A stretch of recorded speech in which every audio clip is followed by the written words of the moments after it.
데살로니가 후서 2장 13절에서 17절 본문을 교독하겠습니다. 주께서 사랑하시는 형제들아, 우리가 항상 너희에 관하여 마땅히 하나님께 감사할 것은 하나님이 처음부터 너희를 택하사 성령의 거룩하게 하심과 진리를 믿음으로 구원을 받게 하심이니,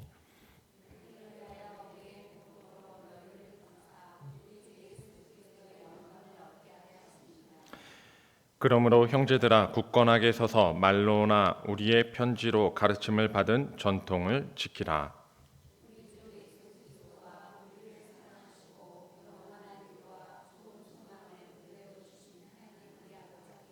다 함께 있습니다. 너희 마음을 위로하시고 모든 선한 일과 말에 굳건하게 하시기를 원하노라. 아멘.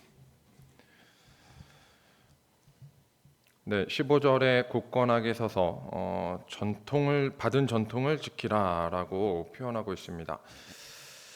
주님을 믿는 자녀는 세상을 어떻게 살아야 한다고 배워야 할까요? 우리는 그 가르침을 보통 설교나 또 주일날 우리가 교제하면서 또 예배를 드리면서 배우게 됩니다.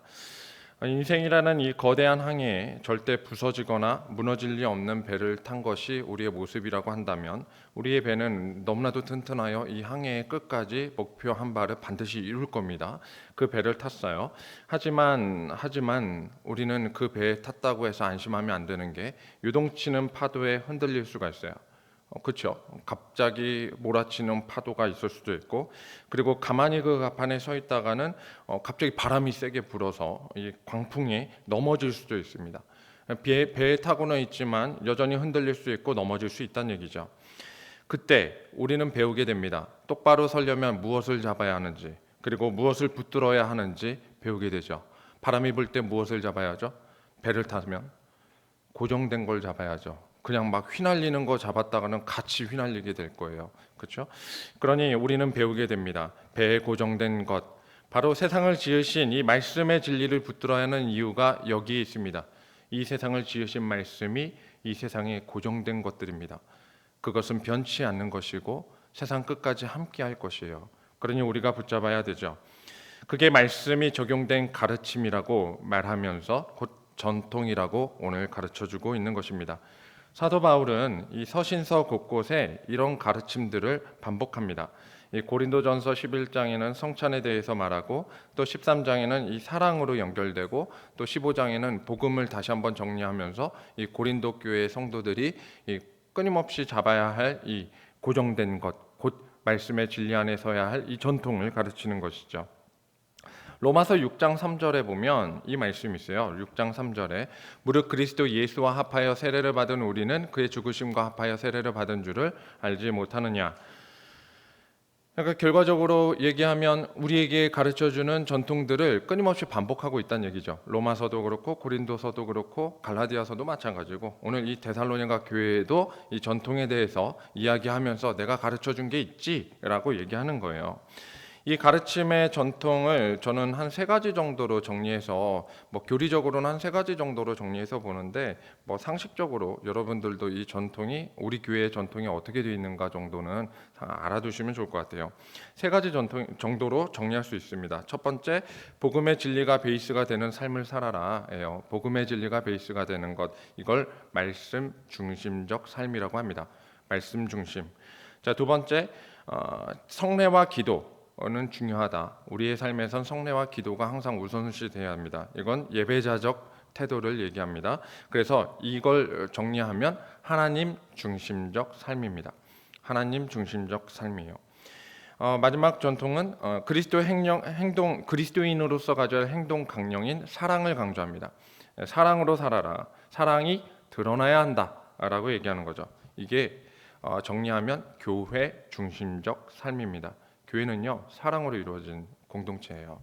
그래서 교회 중심적 삶, 이 3가지 전통을 우리는 리폰드 크리스찬이라고 부르고 개혁주의 신앙이라고 얘기합니다. 하나님 중심, 말씀 중심, 교회 중심, 이렇게 가는 것이죠. 여기서 벗어나서 자기 중심적 삶을 사는 순간 이 세상에 사정없이 흔들리게 될 거예요. 자기 중심의 삶이죠. 우리가 정리된 이 전통을 붙잡지 않으면 나 중심으로 살다가는 흔들리는 세상에 흔들리게 될 거라는 거죠. 항해의 결과를 그렇게 살다가는 예측할 수도 없게 됩니다. 왜냐면 흔들리다가 빠질 수도 있잖아요. 당시 유대인과 이 율법주의자들이 그랬고 이 중세의 카톨릭들이 그랬어요.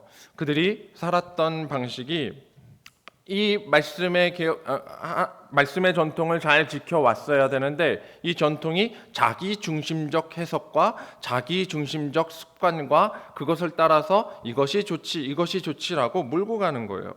그렇게 살다 보니 자기 중심적인 전통이 생기게 되고 이게 유대와 장로들의 전통이 돼버렸어요. 유전이라고 말하죠.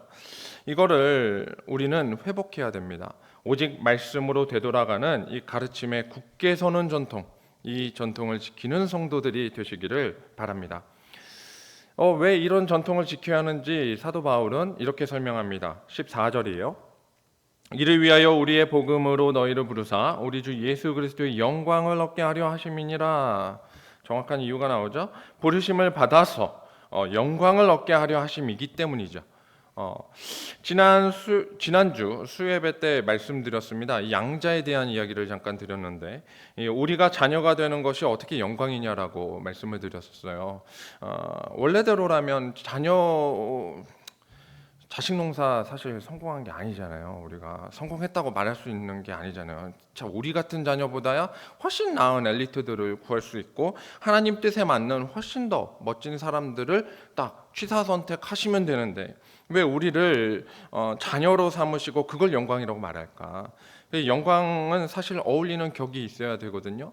근데 우리가 그 격에 맞는 사람들인가라는 문제가 생깁니다. 이건 굉장히 모순적인 행동이죠. 그러나 주님이 우리를 자녀로 삼아서 그 격, 곧 하나님께서 우리를 자녀로 삼는 그 자격을 주신 것을 하나님께서는 거꾸로 이게 영광이야 라고 말하시겠다는 거예요. 그러니까 하나님의 뜻인 거죠. 이걸 칭의라고 합니다. 그러니까 우리를 의롭다 하신다는 것은 원래 의롭지 않은 우리를 의롭다 하심으로써 영광을 받으신다는 거예요.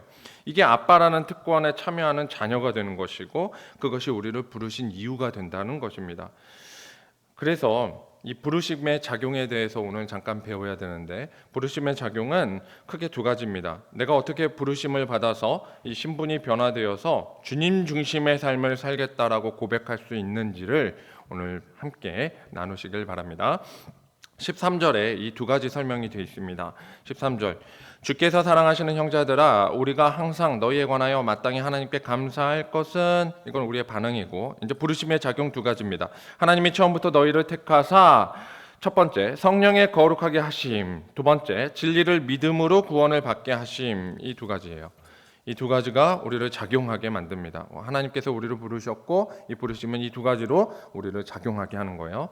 자, 첫 번째 우리가 잘나서 택함 받은 것이 아니라 성령님으로 거룩하게 된 것이다. 이거예요.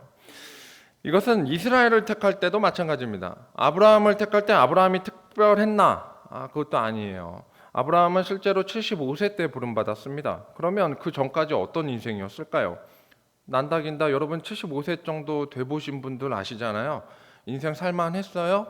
풍파 다 경험했잖아요. 살고 나서 하나님이 딱 부르시니까 냅다 이것이 답인가벼? 하고 간 거예요. 그게 부른 거예요. 특별히 아브라함이 잘나서 불렀다면 75세 때 안 불렀겠죠. 더 빨리 불렀거나 뭐 여러 가지 상황들을 맞춰서 불렀겠죠. 아니에요.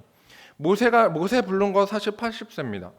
그때까지 잘나서 부른 거 아니에요. 특별해서도 아니에요. 그 전이 오히려 잘났죠. 스펙 훨씬 좋았죠. 이집트 왕자일 때 날고 길 때 딱 불러야 되는데 인생 끄트머리에 굉장히 힘든 중년의 노년을 맞이하는 시기를 겪는 그때에 불렀단 말이에요. 처음부터 전적인 하나님의 은혜로 작용된 것이죠. 오늘 이 자리도 우리가 대단해서 온 거라고 생각하면 안 됩니다. 우리는 대단해서가 아니라 주님이 길을 여셔서 왔어요. 오늘 오다가 사건이 났다고 칩시다. 올 수 있었어요? 그래도 나는 이 예배를 올 거야. 그런 비바람을 뚫고서라도 올 거야. 그런 마음이 쉽게 들던가요? 아니죠. 내가 오다가 뭐 여기 최근에 얼마 전에 싱크홀이 사고가 났단 말이에요. 나신 분이 빨리 낫기를 바라지만 하지만 그 사고에 당사자뿐만 아니라 그런 지역을 맞이해서 그 도로를 통과해서 우리가 와야 한다고 하면 얼마나 불안하겠어요. 그런 생각들을 하게 되죠. 하나님이 길을 여시지 않으면 우리가 올 수 없습니다. 그리고 여기 오기 위한 마음을 먹을 때 다른 곳이 먼저가 되지 않는 마음을 주셨기 때문에 가능해요. 다른 곳이 먼저가 되면 오늘 못 오죠. 오늘 무슨 일이 있어서 못 왔어가 되는 거죠. 그럼 어떤 마음으로 오신 거죠? 적어도 그 일이 일어나지 않았어요. 적어도 솔직히 열어놓고 생각해 보세요. 내가 여기 올 만큼 여기가 우선적으로 생각된 적이 그렇게 많은가? 사실은 다른 일들이 없어서 너무 감사한 겁니다. 그래서 여기 올 수 있음에 감사한 거죠. 날 지켜주셔서 생명이 유지되는 것에 대해서는 어떻게 생각하십니까? 오늘 나는 살 수 있는 것, 그것은 주님이 나에게 아직 생명의 연한을 주셨기 때문에 감사하죠.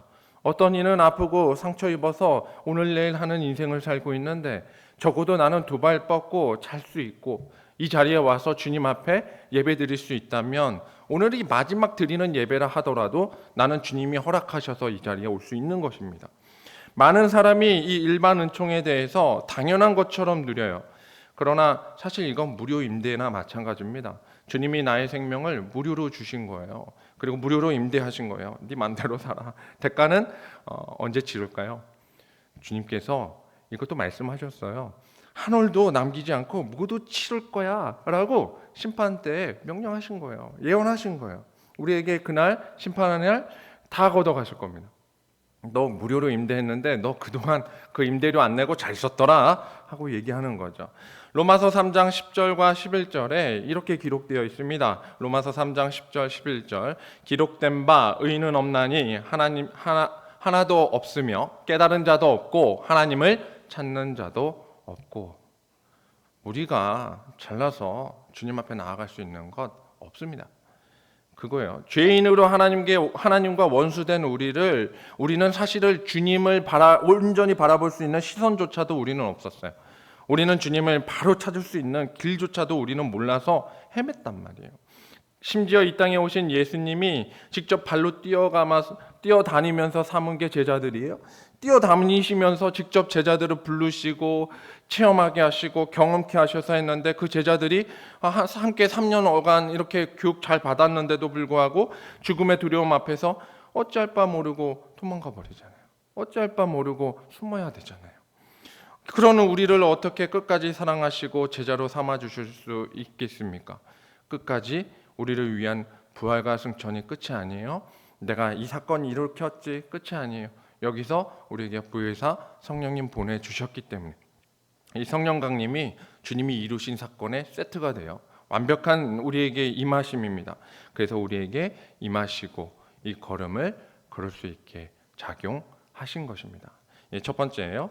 자, 두 번째, 진리를 믿음으로 구원을 받게 하셨습니다. 진리를 믿음으로 구원을 받게 하셨다. 놀랍게도 이 전적인 하나님의 은혜임에도 불구하고 그것을 고백하는 우리의 시인을 하나님께서는 믿음으로 의롭다고 삼아 주시는 거예요. 그럼 우리의 믿음이 대단해서일까요? 하나님이 그걸 의롭게 여기셔서일까요? 그렇죠. 우리의 믿음이 정말 얄팍합니다. 어떻게 보면 우리의 믿음은 착각하면 안 되죠. 구원은 개인적인 것이니까 내가 믿어야 의롭게 되는 것은 물론 사실이에요. 그것은 변치 않습니다. 시인해야 돼요, 입으로. 그러나 거기에 편중해서 너 구원에 확신이 있어? 확신이 있냐고 해가지고 대답하라고 이렇게 해가지고 구원 받은 거에 대해서 얘기하면 언제 받았는데 막 장소, 시간, 그 특별한 체험, 그 특별함이 얼마나 특별한가에 대한 간증 이런 것들로 얘기하면 이러면 믿음이 구원이니까 당신의 믿음이 커야 한다라는 식으로 믿음이 자라야 한다라는 식으로 사고를 시킵니다. 이거 굉장히 위험합니다. 믿음의 크기로 구원받지 않습니다. 믿음의 크기를 이야기하지 않아요. 하나님께서는 우리의 알량한 고백으로도 구원하시는 게 하나님의 은혜입니다. 하나님은 우리의 알량한 정말로 그 중고등부 친구들이 세례 받을 때 네 세 번 해가지고 그냥 그걸로도 구원이라는 것을 작용하게 하시는 거예요. 정말 어떻게 보면 값싼 것 같죠. 아무것도 아닌 것 같죠. 믿음의 크기로 따지자면 바울과 바나바가 다툰 것을 이해할 수 있습니까? 누가 옳고 누가 그르네? 누가 더 믿음이 있어서 그게 맞고 누가 믿음이 없어서 그게 다르네? 실제 바나바는 역사의 뒤안길에서 이제 바울로 초점이 옮겨지잖아요. 그러면 바나바가 잘못된 겁니까? 바나바의 믿음의 크기는 거기까지밖에 안 되는 거야 라고 말할 수 있을까요? 진리를 이 믿음으로 보면 또 이 베드로의 실수하는 것을 바울이 지적한단 말이에요. 그럼 바울이 더 대단한 겁니까? 베드로는 바울한테 진리의 싸움에서는 잽이 안 되는구나, 믿음의 크기는 바울이 더 크지 라고 말할 수 있냐고요. 불가능한 이야기예요. 알 수 없는 거예요. 그리고 그걸 지적한다고 해서 믿음의 크기라고 말할 수도 없는 겁니다. 심지어 이 선지자 이사야 20장에 나오는 내용인데, 이 주님의 메시지를 전하기 위해서 3년 동안 나체로 다닌 사건이 있어요. 이사야라는 위대한 선지자는 나체로도 생활을 했어요. 무려 3년 동안. 주님이 만약에 목사인 저보고 하라고 하시면 나는 순종할 수 있을까? 이걸 거꾸로 적용해 볼까요? 여러분, 동산교회에서 나체로 3년간 사십시오. 순종할 수 있겠습니까?